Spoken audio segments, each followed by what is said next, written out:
Assalamualaikum warahmatullahi wabarakatuh. Bagaimana kabarnya anak-anak? Semoga kita selalu dalam lindungan Allah Subhanahu wa taala. Nah, di sini kami dari kelompok 8 ingin menyampaikan materi kita, yaitu mengenai media pembelajaran IPA. Nah, yang pertama yaitu pengertian dari media pembelajaran IPA. Apa sih media itu? Nah, media berasal dari bahasa Latin, yaitu medius, yang artinya harfiah, berarti tengah, perantara, atau pengantar. Secara khususnya, pengertian media dalam proses pembelajaran dapat diartikan sebagai alat-alat grafis, fotografis, atau elektronis untuk menangkap, memproses, dan menyusun kembali informasi yang berupa visual maupun verbal. Nah, jadi media dalam arti luas adalah suatu kegiatan yang dapat menciptakan kondisi tertentu sehingga peserta didik dapat memperoleh pengetahuan, keterampilan, dan sikap baru. Nah, media pembelajaran IPA merupakan segala sesuatu yang sangat dibutuhkan oleh guru IPA untuk membantu siswa dalam memahami sesuatu konsep saat belajar IPA. Nah, terutama media yang dapat dioperasionalkan sendiri oleh siswa sebagai alat bantu kreativitas dalam penggunaan media itu sangat tergantung pada kemampuan guru dalam menggunakan dan memfasilitasi media itu sendiri. Media pembelajaran digunakan untuk menggantikan sebagian besar dari peran guru sebagai pemberi informasi atau memberi materi pelajaran. Materi selanjutnya yaitu tujuan media pembelajaran IPA. Penggunaan media pembelajaran sangat diperlukan dalam kaitannya peningkatan mutu pendidikan. Media pembelajaran bertujuan sebagai berikut. Yang pertama, memberikan kemudahan kepada peserta didik untuk lebih memahami konsep, prinsip, dan keterampilan tertentu dengan menggunakan media yang paling tepat menurut sifat bahan ajar. Yang kedua, memberikan pengalaman belajar yang berbeda dan bervariasi sehingga dapat merangsang motivasi peserta didik. Tujuan yang ketiga, menumbuhkan sikap dan keterampilan dalam teknologi karena peserta didik tertarik untuk mengoperasikan media tertentu. Tujuan yang keempat, menciptakan situasi belajar yang tidak dapat dilupakan peserta didik. Tujuan yang keenam, yaitu memperjelas informasi atau pesan pelajaran. Tujuan yang terakhir yaitu meningkatkan kualitas belajar mengajar. Selanjutnya yaitu jenis-jenis media pembelajaran IPA. Secara umum, media terbagi menjadi 3, yaitu media audio, media visual, dan media audiovisual. Yang pertama, media audio, yaitu media pembelajaran yang hanya menggunakan kemampuan dalam bentuk suara. Contohnya seperti radio, tape recorder, dan lain-lain. Yang kedua, media visual, yaitu media pembelajaran yang hanya menggunakan gambar diam, seperti film strip, foto, gambar, lukisan, cetakan, dan lain-lain. Nah, dalam media visual dibagi menjadi 2, yaitu media visual diam, contohnya seperti film bingkai, OHP, grafik, bagan, diagram, peta, poster, dan lain-lain. Dan media visual bergerak, contohnya seperti gambar-gambar proyeksi bergerak seperti film bisu. Kemudian yang ketiga, media audiovisual, yaitu media pembelajaran yang mempunyai 2 unsur, suara dan gambar. Media audiovisual juga dibagi menjadi 2. Yang pertama, media audiovisual diam. Media audiovisual diam, film rangka bersuara, halaman bersuara, dan lain-lain. Dan yang kedua, media audiovisual bergerak. Di antaranya film TV, film bersuara, gambar bersuara, dan lain-lain. Nah, sedangkan media yang digunakan dalam pembelajaran IPA-MI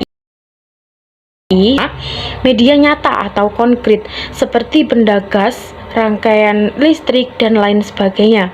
Kemudian lingkungan alam. Lingkungan alam ini sangat berguna dalam pembelajaran IPA. Seperti halnya siswa bisa diajak untuk mengamati tumbuhan apa saja yang hidup dalam air. Kemudian kit IPA merupakan alat bantu belajar IPA yang sering ditemui di laboratorium seperti tabung reaksi, tetes obat, pipet, dan lain sebagainya. Kemudian carta, slide film, dan film. Kemudian film animasi, biasanya seperti tentang peredaran darah dan sebagainya. Kemudian model di sini seperti model alat pernafasan manusia. Kemudian torso merupakan potongan tubuh manusia. Sedangkan torso digunakan untuk mempermudah siswa memahami otonomi tubuh manusia. Kemudian globe, kemudian info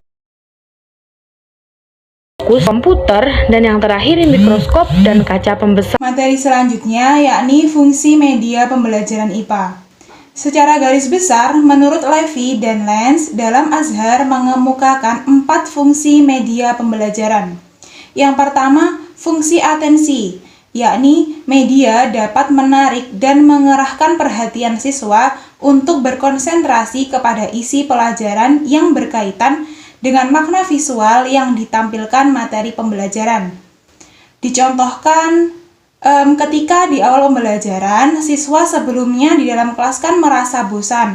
Nah, namun dengan kedatangan guru pada hari itu membawa kucing, maka siswa akan perhatian dan penasaran terhadap media yang dibawa oleh guru tersebut. Yang kedua, fungsi afektif. Fungsi ini dapat menggugah emosi dan sikap siswa.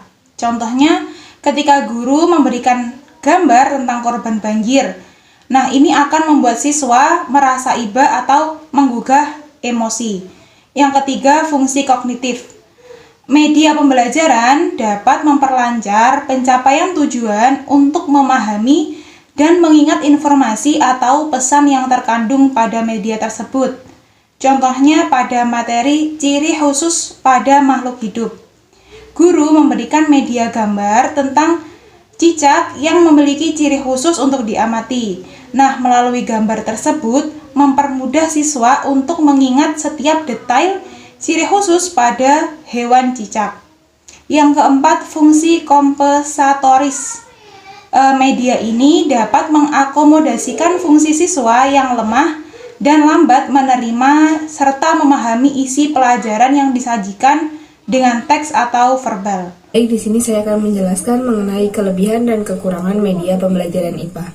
Keuntungan dan kelemahan penggunaan alat peraga menurut Rus Effendi antara lain sebagai berikut. Yang pertama adalah kelebihan penggunaan alat peraga. Yang pertama, dapat menumbuhkan minat belajar siswa karena pelajaran menjadi lebih menarik.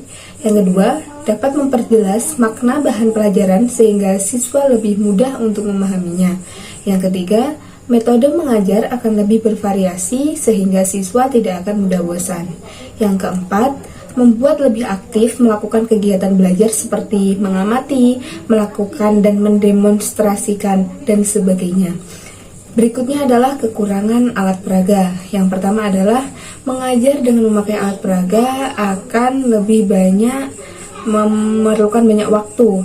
Yang kedua, yaitu perlu kesediaan berkorban secara material. Adapun beberapa kelebihan dan kelemahan sehubungan dengan pengajaran menggunakan media seperti penyampaian pelajaran lebih baku, pembelajaran lebih menarik, pembelajaran menjadi lebih interaktif, waktu pembelajaran yang diperlukan dapat dipersingkat, kualitas hasil belajar dapat ditingkatkan, serta peran guru dapat berubah ke arah yang lebih positif. Namun, sisi lain dari pembelajaran menggunakan media seperti alat peraga yang dikhawatirkan akan terlalu menekankan bahan-bahan peraga dengan tidak menghiraukan kegiatan-kegiatan lain yang berhubungan dengan desain, pengembangan, produksi, evaluasi, dan juga pengelolaan bahan-bahan itu. Pada media display memerlukan suatu pemutusan pengertian pada suatu pengalaman yang tetap dan tertentu, sehingga pengertiannya harus didapatkan dengan cara belajar khusus.